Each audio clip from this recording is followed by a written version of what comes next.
16 વર્ષીય કિશોરનું અપહરણ કરી લગ્ન બાદ માતા બનાવી દેનાર પ્રેમીની ધરપકડ કરતી ભેસ્તાન પોલીસ. ભેસ્તાન મનપાના આવાસમાં રહેતા યુવકે નજીકમાં રહેતી કિશોરીને પ્રેમ જાળમાં ફસાવી લગ્નના ઈરાદે અપહરણ કરી કાચી ઉંમરે જ માતા બનાવી દેવાના કિસ્સામાં બાળકીની માતાની ફરિયાદ અનુસાર ગુનો દાખલ કરતા પોલીસે પ્રેમીની ધરપકડ કરવામાં આવી છે.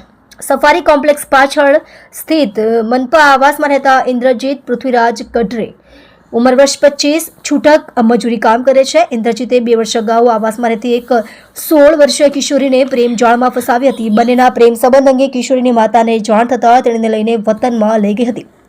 પ્રેમી સાથે મોબાઈલથી સતત સંપર્કમાં રહેતી કિશોરી વતનથી તેની માતાની જાણ બહાર સુરત ભાગી આવી હતી. કિશોરીની ઉંમર ફક્ત 16 વર્ષ હોવા છતાં તેની સાથે લગ્ન કરી લીધા હતા. એટલું જ નહીં, લગ્ન બાદ કિશોરી ગર્ભવતી બનતા બાળકને જન્મ આપ્યો હતો. આ મામલે કિશોરીની માતાને જાણ થતાં ભેસ્તાન પોલીસ મથકમાં ઇન્દ્રજીત કઢેર વિરુદ્ધ પુત્રી સાથે દુષ્કર્મની ફરિયાદ નોંધાવી હતી. પોલીસે પ્રેમી ઇન્દ્રજીતની ધરપકડ કરી છે. જોડાઈ રહો નવા સમાચાર જોવા આજ કી પુકાર ન્યૂઝ ચેનલની સાથે ડાયરેક્ટર ચિરાગ દરજી સાથે.